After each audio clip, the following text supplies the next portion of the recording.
Spread over the earth, জমিনে ছড়িয়ে পড়ো। ওয়াবতাগু মিন ফাদলিল্লাহ, তোমাদের রিজিক সন্ধান করো, কারণ মসজিদে তোমার পড়ে থাকার নির্দেশ আমি তোমাকে দিচ্ছি না। যখন এটা শেষ তখন তোমরা জমিনে ছড়িয়ে পড়ো। জমিনের মালিক হতে হবে তোমাদেরকে। এই জমিনের মালিক হতে হবে কাদেরকে? মুসলমানদেরকে। নাহলে তো কাফের মুশরিকরা, ইহুদি খ্রিস্টানরা মালিক হয়ে এরপর আপনাদের দেশে বোম ফেলে এরপর আপনাদের দেশ ধ্বংস করে ফেলবে। তাহলে আপনাদেরকে জমিনের কর্তা হতে হবে, মালিক হতে হবে, কারণ আপনাদেরকে জমিনের মালিক হিসেবে আল্লাহ বানিয়েছেন। ইন্নী জাইলুন ফিল আরদি খলিফা, আমি এই জমিনে তোমাদেরকে খলিফা বানাইছি। খলিফা মানে কি? খলিফা মানে তো জমিনের মালিক। ওয়ালাকাদ কাতাবনা ফিজ জাবুরি মিন বাদি যিকরি আন্নাল আরদা ইয়ারিসুহা ইবাদিয়াস সালিহুন, আমি সকল আসমানি কিতাবে এটা লিখে দিয়েছি যে এই জমিনের মালিক হবে আমার নেককার বান্দারা, প্রিয় বান্দারা। এখন আমরা কথায় কথায় কেবল দুনিয়া ছেড়ে দাও, দুনিয়া ছেড়ে দাও, আমরা এ কথা যখন আপনাদেরকে বলি তখন আমাদের উদ্দেশ্য থাকে ভিন্ন। আমরা বলি যে দুনিয়াটাকে আপনাদের হার্টে নিয়ে যায়েন না, আপনাদের হার্টের জিকির দুনিয়ারে বানাবেন না। আপনাদের হ্যান্ডে থাকুক দুনিয়া, দুনিয়া আপনারা পরিচালনা করবেন, কিন্তু হ্যান্ডে থাকবে, হার্টে থাকবে কে? আল্লাহ। হার্টে থাকবে আল্লাহ, দুনিয়া থাকবে হ্যান্ডে। যেমন ওমর রাদিয়াল্লাহু তাআলা আনহু, অর্ধ পৃথিবীর শাসক, রাতের বেলা আবার দাঁড়িয়ে বলতেন, হে আল্লাহ, তুমি কি ওমরকে ক্ষমা করেছো? তাইলে আমি আমার নিজকে কংগ্রেচুলেশন জানাতে পারি। আর যদি তুমি আমাকে ক্ষমা না করো তাহলে আমার অবস্থা কি হবে? সারা দুনিয়া শাসন করেন। ওমরের ভয়ে বাঘ এবং ছাগল এক জায়গায় পানি খায়, কারণ বাঘ জানতো, নেকড়ে বাঘ জানতো, যদি আমি ছাগলের অন্যায় ভাবে তাকে কোনো কিছু করি তাহলে ওমর আমারে ধরে ফেলবে রাদিয়াল্লাহু তাআলা আনহু। তখন রাসূল সাল্লাল্লাহু আলাইহি ওয়াসাল্লাম বলছেন, ওমর, আপনাকে শয়তান দেখলে আরেক রাস্তা দিয়ে পালায়, ও আপনার রাস্তা দিয়ে যায় না। বলি আসলে এরকমই? বলে হ্যাঁ, ও আপনার প্রচন্ড ভয় পায়।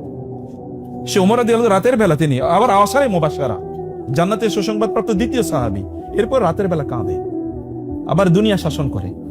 এইরকম মানুষ আমাদের হওয়া লাগবে, এরকম মানুষ আমাদের হওয়া লাগবে। দুনিয়াকে নিজেদের নিয়ন্ত্রণের অধীনে নিয়ে আসতে হবে। আমি যেটা বলছি, আল্লাহ সুবহানাহু ওয়া তাআলা তিনি বলছেন যে তোমরা জমিনে ছড়িয়ে পড়ো, কারণ দুনিয়া তোমাদের শাসন করা লাগবে, তোমাদেরকে পরিচালনা করা লাগবে। দুনিয়াকে মানুষের জন্য কল্যাণ করো তোমাদের করতে হবে। কেবল তোমরা কনজিউমার হবা না, কেবল তোমরা খাদক হবা না, কেবল তোমরা বাজারে গিয়ে জিনিস কেন বা এরকম মানুষ হবা না। মুসলমানদের দেশগুলো এখন ইহুদি খ্রিস্টানদের মার্কেট, ওদের পণ্যগুলো মুসলমানদের দেশে বিক্রি হয়, কিন্তু মুসলমানরা কোনো পণ্য বানায় না, এরা সব হলো এখন খাদক। অথচ মুসলমানরা বানানোর কথা ছিল, ওরা আমাদেরটা নিয়ে বেনিফিট হওয়ার কথা ছিল, কারণ রাসূলুল্লাহ সাল্লাল্লাহু আলাইহি ওয়াসাল্লাম বলেছেন, আল মুমিনু খায়রুন কুল্লু, ইমানদার তো সবচেয়ে বেশি কল্যাণ কর, ইমানদারের সবচেয়ে বেশি কল্যাণ করবেন, তার কাজ হচ্ছে কল্যাণ করা, মানুষের জন্য কল্যাণ করবেন। খায়রুন নাসি আনফাউহুম, রাসূলুল্লাহ সাল্লাল্লাহু আলাইহি ওয়াসাল্লাম বলেছেন সবচেয়ে উত্তম মানুষ তিনি, যিনি মানুষের কল্যাণ করেন বেশি, তিনি সবচেয়ে উত্তম। অথবা আমাদেরকে এরকম উত্তম মানুষ হওয়ার কথা ছিল। প্রিয় ভাইরা, মসজিদ থেকে বের হয়ে যেতে হবে, লক্ষ্য একটাই, দুনিয়া নিয়ন্ত্রণ করা, কিন্তু অন্যায় হবে না। কিভাবে? ন্যায়ভাবে দুনিয়া নিয়ন্ত্রণ করা। তারপরে আল্লাহ তাআলা বললেন, ওয়াজকুরুল্লাহ কাসীরা, শুধু ওয়াজকুরুল্লাহ না, ওয়াজকুরুল্লাহ কাসীরা, আল্লাহকে বেশি বেশি স্মরণ করো। তার মানে আপনি যখন দুনিয়াও পরিচালনা করছেন তখন আপনার অন্তরে কে আছে? আল্লাহ সুবহানাহু ওয়া তাআলা আছেন। আপনার লক্ষ্য মহান আল্লাহ সুবহানাহু ওয়া তাআলা এর সন্তুষ্টি অর্জন করা। ফাজকুরুল্লাহ কাসীরা ফাজকুরুল্লাহ কাযিকরিকুম আবাকুম ওয়াস্তাগফিরুল্লাহ, তোমরা আল্লাহর কাছে তওবা করো, ইস্তিগফার করো, তোমরা আল্লাহ জিকির করো। নবীজি সাল্লাল্লাহু আলাইহি ওয়াসাল্লাম একই কথা বলেছেন, ইন্নামা জুইলাত তাওয়াফু ওয়াস-সা'য়ু বাইনাস সাফা ওয়াল মারওয়া ওয়া রামিউল জিমার ওয়াল মাবিতু বিমিনা লিইকামাতি যিকরিল্লাহ। রাসূল সাল্লাল্লাহু আলাইহি ওয়াসাল্লাম বলেছেন, তোমরা যে বাইতুল্লাহ তাওয়াফ করো, তোমরা যে সাই করো সাফা ও মারওয়ায়, তোমরা যে মিনায় রাত্রি যাপন করো, এবং তোমরা যে জামারাতে গিয়ে পাথর মারো, প্রত্যেকটা কাজের লক্ষ্য উদ্দেশ্য হলো কি? আল্লাহর জিকিরটা অন্তরে প্রতিষ্ঠিত করে দেয়া। জিকির মানে কি জানেন আপনারা? হাতুড়ি ব্যবহার করি, অথবা যখন এই যে দা বা বডি ইত্যাদি ব্যবহার করি, বা তলোয়ার, এটা যে হ্যান্ডেলটা আছে না, হ্যান্ডেলটা কি তুলনামূলক একটু শক্ত থাকে নাকি দুর্বল থাকে বলেন তো? এটাকে আরবিতে বলে যাকারুন। এটা আরবিতে কি বলে? যাকারুন। আপনি যখন জিকির করেন তখন ভেতর থেকে এরকম শক্তিশালী হয়ে ওঠেন, এরকম শক্তিশালী হয়ে ওঠেন। জিকির মানে কি বলেন তো? কার স্মরণ?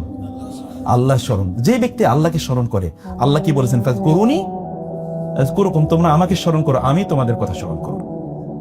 আনা ইনদা, তিনি হাদিসে কুদসিতে বলেছেন, আনা ইনদা যন্নি আবদি ওয়া আনা মাআহু ইযা যাকারানি, আমার বান্দা আমারে যেমন মনে করে আমি তেমনই, ও যখন আমার কথা স্মরণ করে তখন আমি সেখানে সাথে সাথে উপস্থিত হয়ে যাই। আল্লাহর জিকির ছাড়া কোনো মানুষ কোনোদিন শক্তিশালী হতে পারে না, অসম্ভব, ইম্পসিবল। ওয়ালা তাকুনু কাল্লাযীনা নাসুল্লাহ ফাআনসাহুম আনফুসাহুম উলাইকা হুমুল ফাসিকুন। আল্লাহ তাআলা বলেছেন তোমরা তাদের মতো হয়ে যেও না যারা আমাকে ভুলে যায়। যদি ওরা আমাকে ভুলে যায় তাইলে আমি ওদের নিজেদেরকে ভুলিয়ে দেব। ওরা নিজেদেরকে তখন আর মনে রাখতে পারবে না। Most of the people are of this kind and category. অধিকাংশ লোকই তাদের নিজেদেরকে চেনে না, বুঝে না। আমি যে কথা বলেছি বলি আপনাদেরকে বলতে চাই, তাহলে প্রিয় ভাইয়েরা বোনেরা, আমাদের অনেক বড় প্রজেক্ট আছে, কিন্তু আপনার সবচেয়ে বড় প্রজেক্ট হলো আপনার নিজের জীবন। আপনার সবচেয়ে বড় প্রজেক্ট আপনার নিজের জীবন। আপনার নিজের জীবনটা আপনি কিভাবে সাজাচ্ছেন বলেন?